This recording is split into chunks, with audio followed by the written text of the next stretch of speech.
semuanya. Sebelumnya perkenalkan, nama aku Miftah. Nama aku Anissa Adila. Nah, di sini kita lagi di Museum Geologi nih, guys. Nah, kita tuh bakal mencari tahu bagaimana peristiwa vulkanik itu terjadi Dan apa aja unsur yang ada dalam vulkanik itu. Nah, penasaran kan? Makanya stay tune ya. Stay tune. Ikutin perjalanan kita terus. Betul. Dadah. Vulkanisme adalah fenomena meletusnya batuan cair atau magma ke permukaan bumi di mana lava, piroklastik, dan gas vulkanik meletus melalui celah di permukaan yang disebut ventilasi. Bagian mantel yang dihasilkan dari proses yang menyebabkan magma di dalam kerak atau mantel tubuh naik melalui kerak dan membentuk batuan vulkanik di permukaan. Dampak asteroid mendorong gerakan tektonik lempeng dan akhirnya menimbulkan proses vulkanisme. Batuan vulkanik yang terkandung di dalam magma mengalami siklus yang disebut sebagai siklus batuan. Batuan merupakan sebuah siklus yang menggambarkan batuan dari awal atau sebelum terbentuk, yaitu berupa magma. Kemudian mengalami modifikasi, transportasi, dekomposisi, hingga berubah menjadi jenis batuan lain dan kembali berubah menjadi magma, dan begitu seterusnya.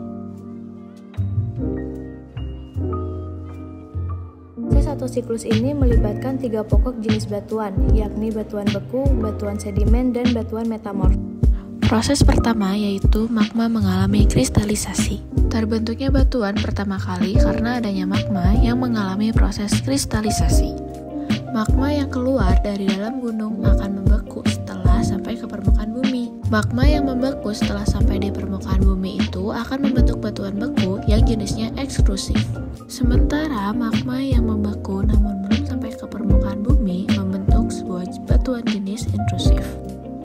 Namun, semua batuan yang dibentuk karena adanya pembuangan magma disebut dengan batuan beku. Proses yang kedua yaitu mengalami pengangkatan dan pelapukan. Batuan yang mengalami proses pelapukan paling cepat adalah batuan yang membeku di permukaan bumi atau biasa disebut batuan ekstrusif. Batuan ekstrusif lebih cepat mengalami proses pelapukan karena terpapar secara langsung oleh cuaca di bumi dan juga atmosfer bumi, sehingga pelapukannya lebih cepat daripada yang berada di bawah permukaan bumi. Proses ketiga yaitu mengalami erosi. Dalam proses ini, yang paling banyak berperan adalah air. Air yang mengalir dari sungai merupakan salah satu hal yang paling cepat menyebabkan erosi. Arus dari air ini pula yang akan mengangkut material-material pelapukan batu menuju ke tempat lain. Selanjutnya, proses yang keempat yaitu pengendapan dan pembentukan batuan sedimen. Material-material dari pelapukan batuan beku yang telah terangkut oleh air, angin, ataupun gletser lama-kelamaan akan mengendap di suatu tempat dan akan berjumlah semakin banyak.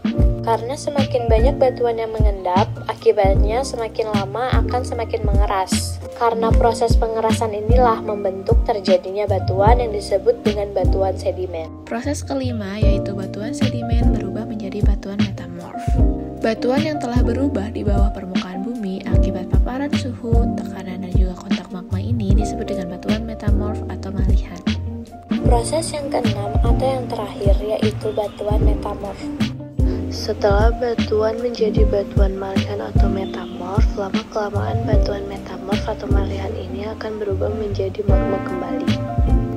Dan dari magma inilah proses terjadinya batu bisa terjadi kembali.